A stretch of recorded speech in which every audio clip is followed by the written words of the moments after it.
Boa noite.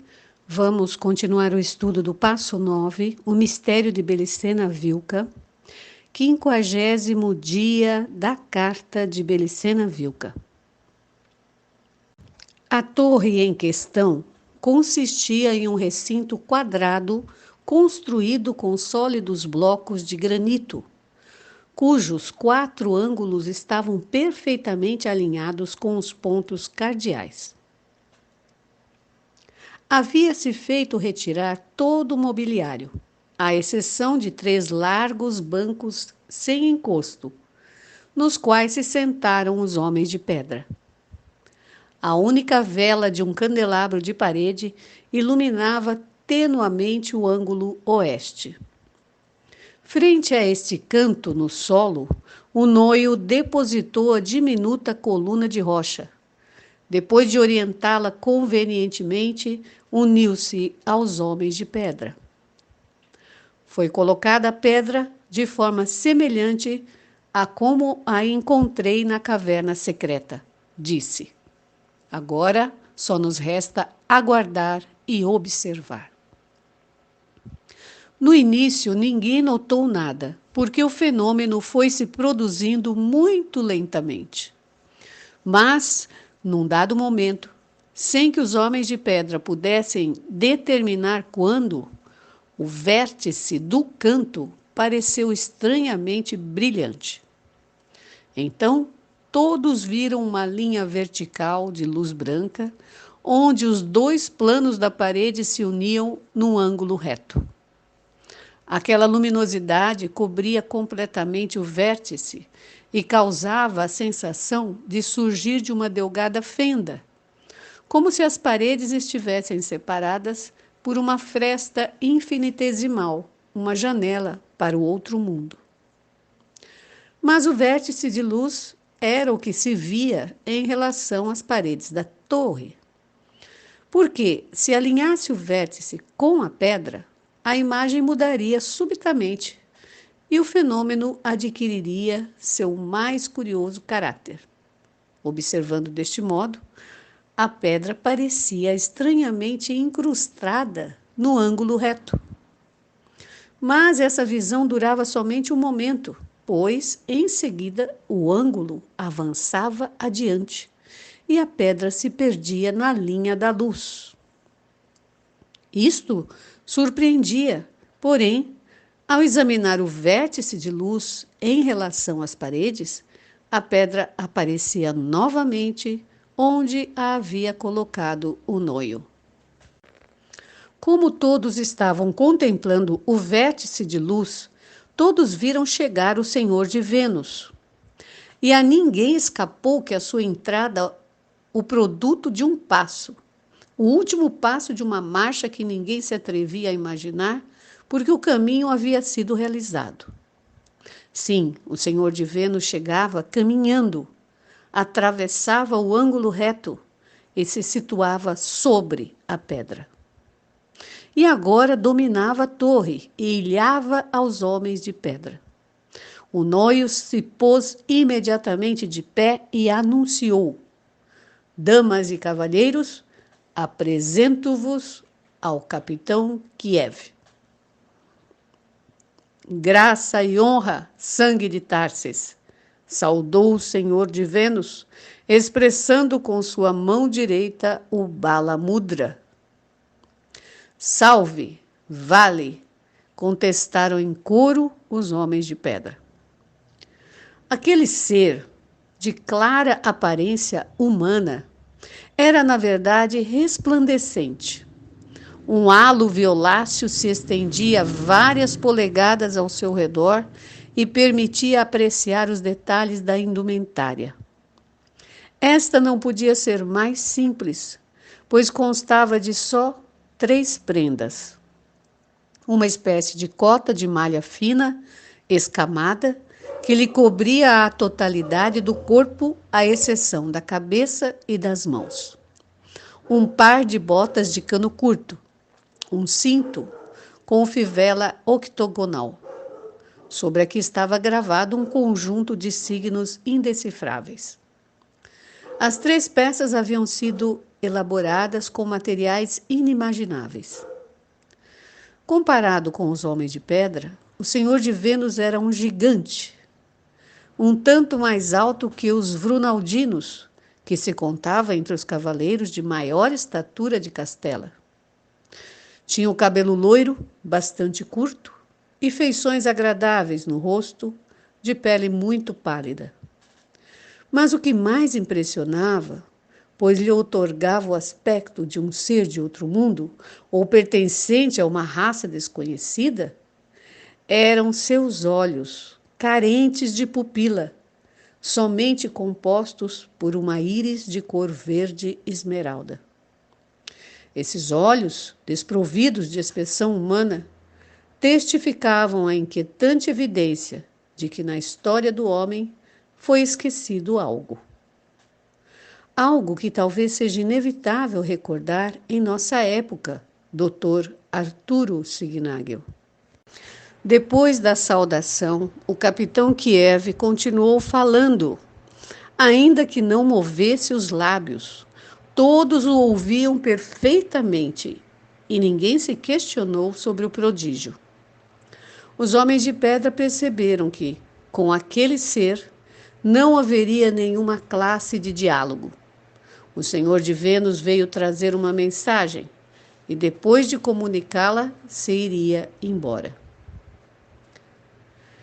Sangue de Tarsis, trago-vos a saudação de Navutã, o Senhor da Guerra. E também vos trago sua palavra. Prestai atenção, abri bem vossos sentidos, porque a presente oportunidade é única, talvez irrepetível antes da batalha final. Em verdade, tem sido a façanha que vós haveis protagonizado ao contribuir destruindo os planos do inimigo, o que tenha motivado esta visita. Namorada dos deuses, o Senhor da Guerra e os senhores de Vênus bebem o hidromel com vossos antepassados. Ali, namorada dos deuses, vos haveis garantido um lugar junto aos heróis da raça hiperbórea. E na terra, haveis conquistado o direito a existir, ainda em meio à maior ilusão do grande engano. É da vontade de Navutã que vossa casa exista até o dia da batalha final e que seus membros acompanhem as filas dos deuses, portando o estandarte do Espírito Eterno. Por isso vos é revelada, por meu intermédio, a Tirodingbur, seu nome esquecido, a chave do mistério do labirinto, para que vosso espírito se reoriente à origem e jamais volte a extraviar-se. Compreendam, senhores de Tarsis, que o homem adormecido somente é consciente de um mundo, de uma terra, de uma história, a qual considera real. Mas que o espírito cativo compartilha, na ilusão, milhares de mundos possíveis, de terras semelhantes, de histórias parecidas. Vós sois homens despertos, mas o homem adormecido vive, sem sabê-lo, em milhões de mundos de uma vez. Sua consciência, em ocasiões, permanece toda a vida referida a um mundo particular, ou, eventualmente, passa de um mundo a outro sem notá-lo. Mas o homem adormecido é incapaz de distinguir um mundo de outro, pois a ilusão é muito intensa e demasiado profunda. Diferente é o ponto de vista do espírito cativo, que subjaz aprisionado na alma do homem adormecido. Para o espírito eterno, qualquer desses mundos pode ser real. Pode-se viver como real, mas todos são igualmente ilusórios. Para o espírito, muitos dos homens que creem existir e muitas das coisas que se crê que existem não são reais. São pura ilusão. Para o espírito, somente é real o mundo que ele mesmo afirma como tal. Somente existe o homem no qual ele se manifesta com melhor orientação estratégica. Assim é, senhores de Tarsis.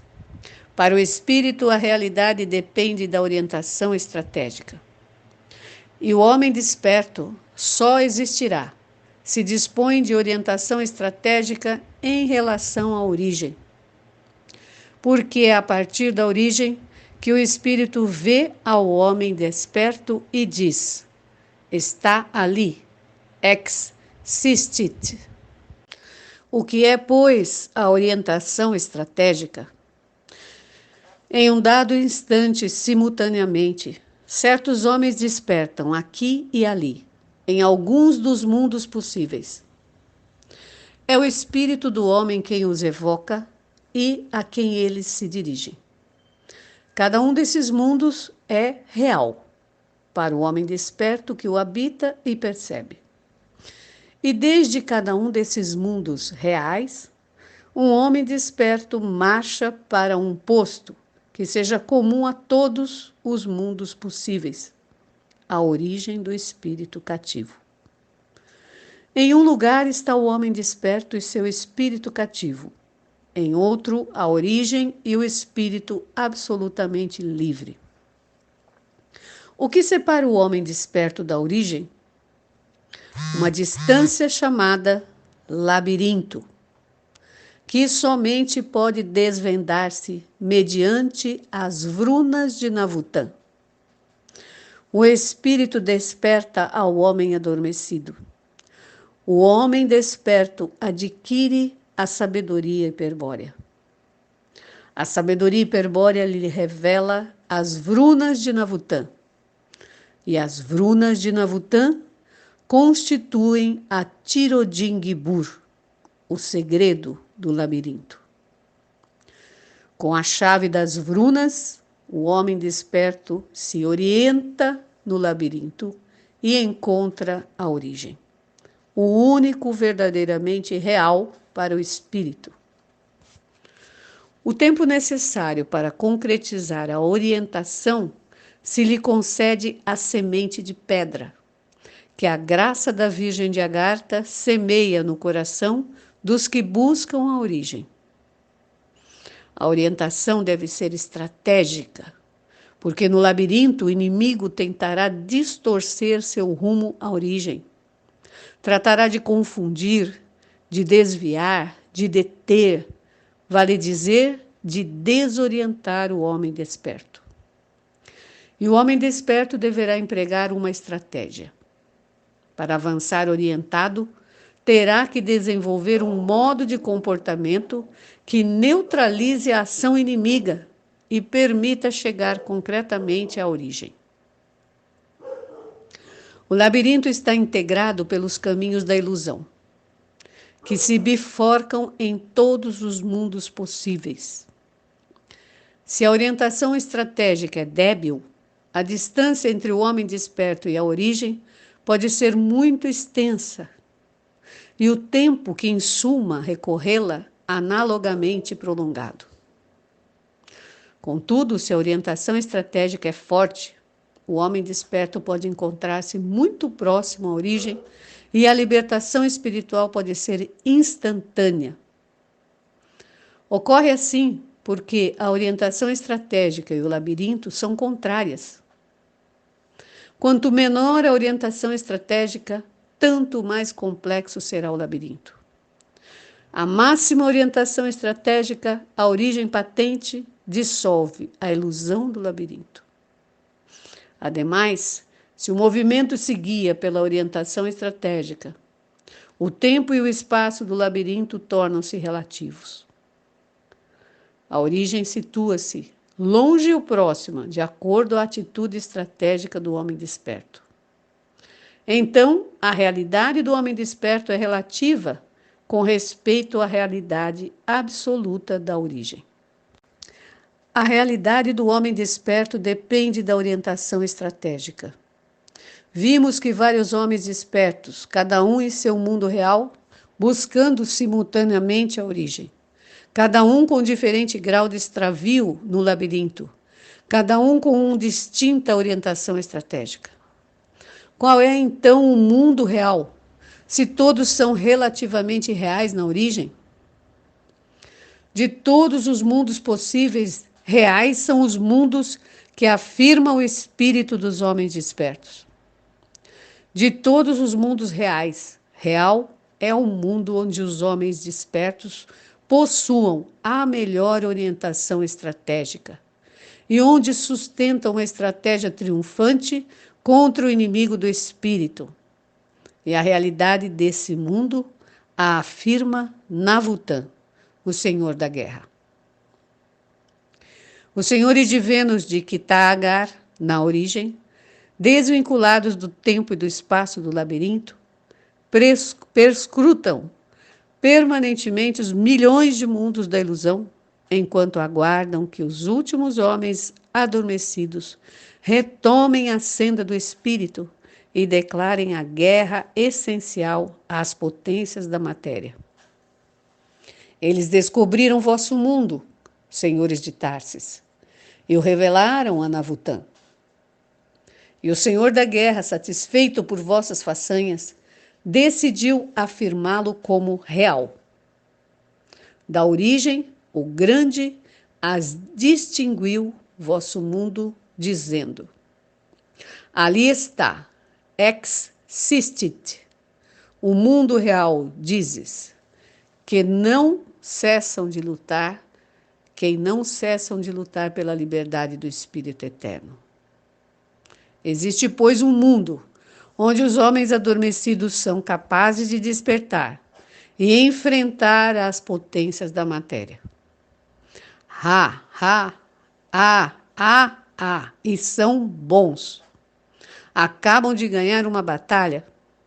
Com eles enviarei o grande chefe da raça branca, contando com a ajuda desses guerreiros sábios e a daqueles heróis que, se lhes unam, derrotarão as potências da matéria e porão termo, no princípio, à guerra essencial. Compreendam isto, senhores de Tarsis, e sabereis por que vim, e em que consiste a graça que vos tem dispensado Navutan, ao conceder existência real a vosso mundo. Porque assim é. O mundo onde vós viveis e onde o inimigo tenha sido recentemente derrotado, será o mundo real para os senhores de Vênus e para Navutan, o Senhor da Guerra. Neste mundo começará a batalha final, quando o homem se confronte definitivamente com as potências da matéria. E neste mundo, o mundo dos senhores de Tarsis, deverão realizar-se todos os que intentam liberar seu espírito eterno e partir à origem, os guerreiros, os heróis, os iniciados hiperbóreos, os verdadeiros gnósticos, os homens de pedra. Ouvi! Os que busquem e encontrem o sangue de Tarsis em seu mundo, assentarão o espírito na pedra fria que está na origem, na pedra que se sustenta fora do universo criado, e que estará na origem quando o universo criado já não exista.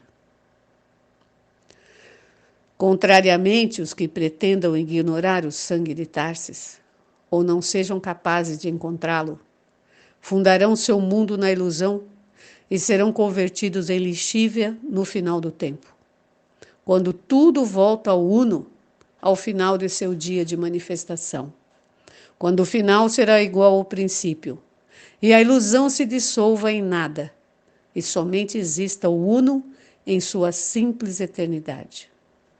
Porque só o Espírito é eterno.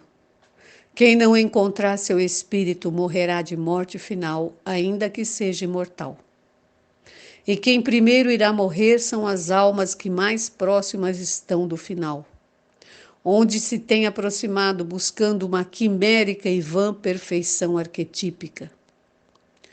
Aqueles cujas almas evoluem imitando a meta final proposta pelo Deus Criador Uno, os que se enganam identificando o bem com a paz universal e privam a seu espírito da oportunidade de lutar, os que adoram ao Deus Criador Uno e amam o universo material, os que temem a Jeová Satanás e servem as potências da matéria, os que persistem em afirmar que o espírito é criado e querem pô-lo de joelhos frente ao suposto Criador, os que se abrigam sob a pomba de Israel, os que integram a hierarquia da fraternidade branca, os sacerdotes de todos os cultos e os que creem que se pode ser gnóstico e sacerdote simultaneamente. Esses morrerão da morte final. Esses serão reduzidos à lixívia pela vontade de seu Criador. Em síntese, aqueles que participem do pacto cultural viverão na ilusão da alma e morrerão de morte final. E aqueles que recordem o pacto de sangue e encontrem o sangue de Tarsis viverão na realidade do espírito e se eternizarão além da origem. Compreendeis, senhores de Tarsis, o que significa para os demais espíritos cativos a realidade de vosso mundo? Vossa casa contraiu um compromisso com o homem, a quem haveis demonstrado que se triunfar sobre o mal, que é possível vencer aos demônios. De agora em diante, vossa missão será acompanhar a história sem entrar na história. Porque antes do final, vós contribuireis a quebrar a história e dar início à batalha final.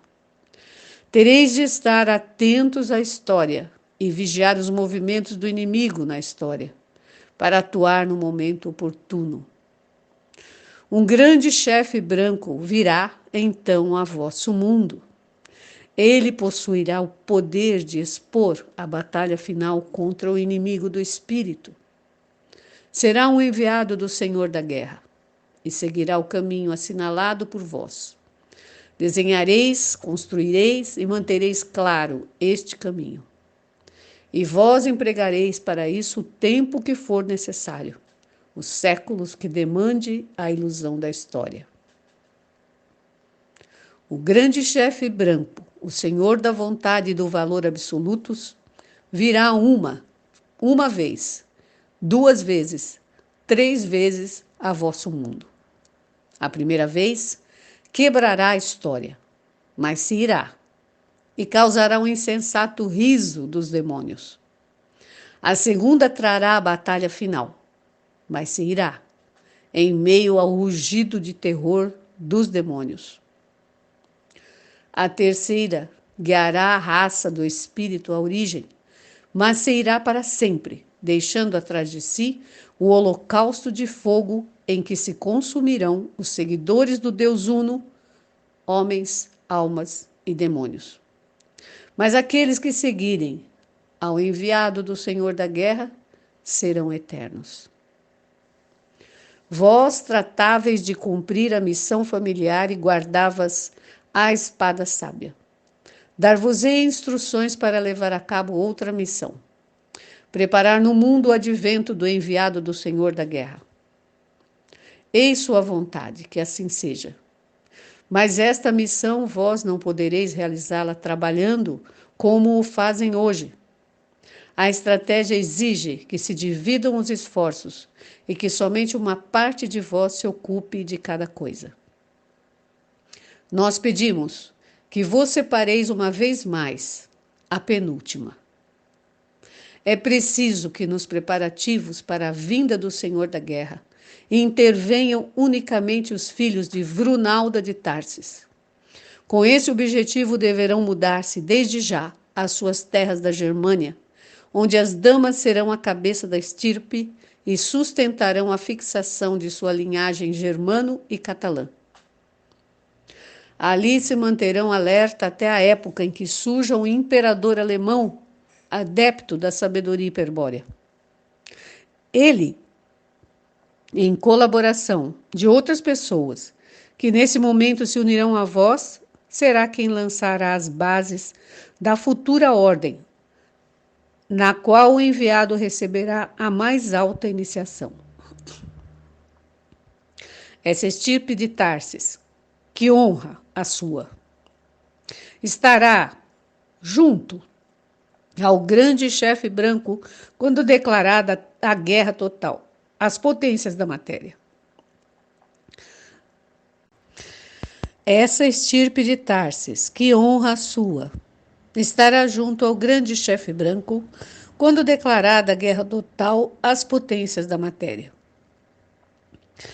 Porque a sabedoria hiperbórea de sua estirpe, desse sangue de Tarsis, causará a primeira vinda do enviado do Senhor da guerra.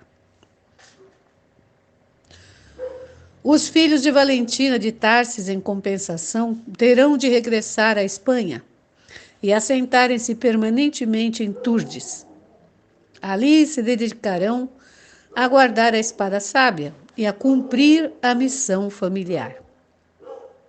Até a época em que surgirá um homem de pedra que verá na pedra de Vênus o sinal lítico de Kitá-Agar. Tal imagem lhe indicará um caminho que deverá seguir sem vacilar. Tomará então a espada sábia e, acompanhado pelos homens de pedra restantes da linhagem de Valentina, partirá a um país distante e desconhecido, onde será a cabeça de uma estirpe nova. Sim, senhores de Tarsis, a esse iniciado se lhe permitirá iniciar a estirpe, transmitindo a herança familiar pela via masculina. Mas, depois dele, sua descendência continuará a tradição iniciática matrilinear e se comprovará que os homens de pedra procedem ainda dessa via. E essa estirpe de Tarsis, que glória a sua, participará na batalha final. Porque a sabedoria hiperbórea dessa estirpe, desse sangue de Tarsis, causará a segunda vinda do enviado do Senhor da guerra. Por último, vos farei uma advertência. Ao fracassar os planos da fraternidade branca na Europa, há uma parte dos mesmos que também ficou neutralizada e da qual vós o ignorais. É a que se refere à missão de Quiblon, o grande sacrificador. Ele virá para anunciar a glória e a vitória de Israel, com a sinarquia do povo eleito. Irá oferecer 3 povos em holocausto ao Uno. A sinarquia não poderá concretizar-se por ora, devido à vossa resoluta ação. Mas é possível que, numa época não muito distante, o inimigo envie de todos os modos a Quiblon para forçar a marcha da história. Será então muito difícil detê-lo. Somente poderei tentar um ataque generalizado contra o povo eleito, a cuja raça ele pertencerá. Mas o mais provável é que consiga cumprir sua missão. Mas isso não impedirá que se cumpra o destino da glória da casa de Tarsis. Senhores de Tarsis, eis que foi dito tudo quanto tinha a dizer e não convém, por motivos estratégicos, agregar mais nada. Reitero-vos a saudação de Navutã e me despeço até a batalha final. Ou até que vos coincidais comigo em outro Kairos. Graça e honra, sangue de Tarsis. Lhes desejou o Senhor de Vênus, enquanto levantava o braço direito para expressar o Bala Mudra. Salve, capitão Kiev! Responderam os homens de pedra, praticando também o Bala Mudra, que era a antiga saudação secreta da casa de Tarsis.